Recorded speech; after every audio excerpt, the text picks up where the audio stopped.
నన్నే మోసం చేసి నా ఆస్తిని కాజేయాలని చూసి నాకు శత్రువయ్యింది. నా వాళ్ళని మాయ మాటలతో తన వైపుకు తిప్పుకుంది. దాన్ని నమ్మి వాళ్ళంతా ఏం సుఖపడుతున్నారు, ఏమాత్రం సంతోషంగా ఉంటున్నారు? దాన్ని నమ్మితే నీ బతుకు అంతే. నీ ఆర్థిక అవసరం నాకు తెలుసు.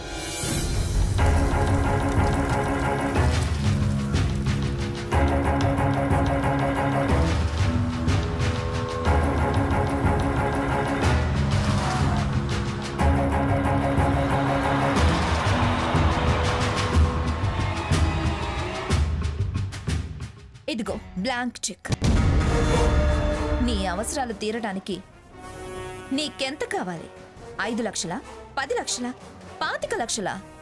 అంకె వేసుకో, అక్షరాలు రాసుకో. సంతకం పెట్టుంది కాబట్టి డ్రా చేసుకో. జీవితం ఆనందంగా గడుపు.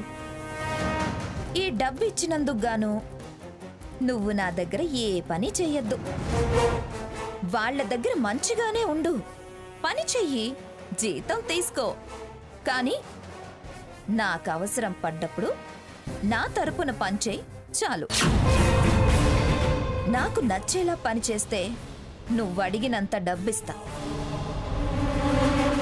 నా స్నేహం నీకు సుఖ సంతోషాలనిస్తుంది. ఆ సీత సావాసం అరణ్యవాసమే తప్ప ఏమీ మిగల్చదు. ఇదిగో ఉంచు. తీసుకో సంధ్య. నువ్వు నీ మొహమాటం ఉంచుకో.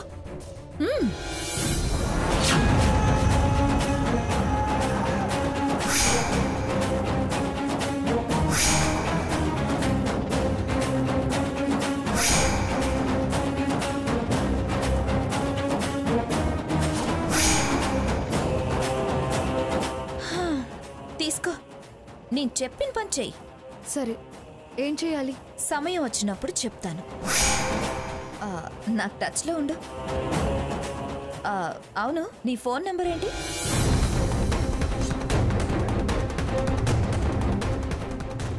ఓకే, నేను నీకు ఫోన్ చేస్తా. ఇప్పటి నుంచి మనిద్దరం బెస్ట్ ఫ్రెండ్స్.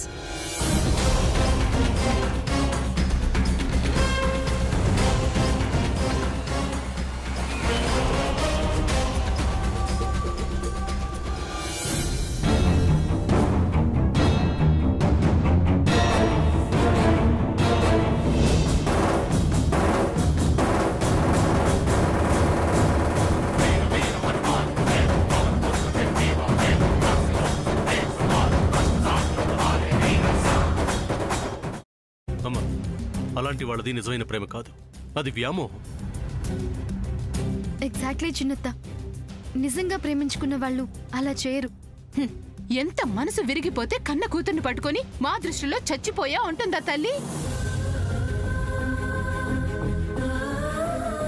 అది సరే అమ్మా, తన కూతురుతో తన మాట అనేటప్పుడు ఆమె మాటల్లో వ్యథ, కళ్ళల్లో బాధ గమనించావమ్మా? పెద్దబాబుకు బర్త్డే విషెస్ చెప్పు కూడా వెళ్ళాం కదా. ఊరికే ఎలా కాలిపోతుంది? మంట పెడితేనో పడితేనో తగలబడుతుంది.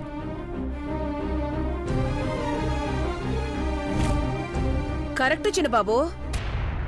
నీకొచ్చినట్టే నాకు డౌట్ వచ్చింది.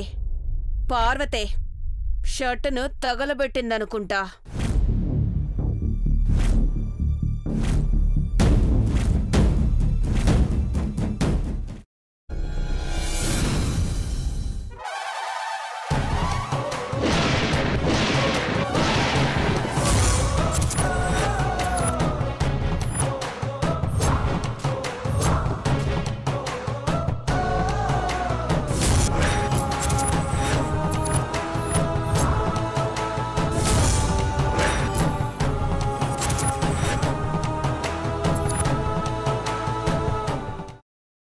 తర్వాత పొట్టు తీసేసి చాప్ చేసి పక్కన పెట్టుకోవాలి.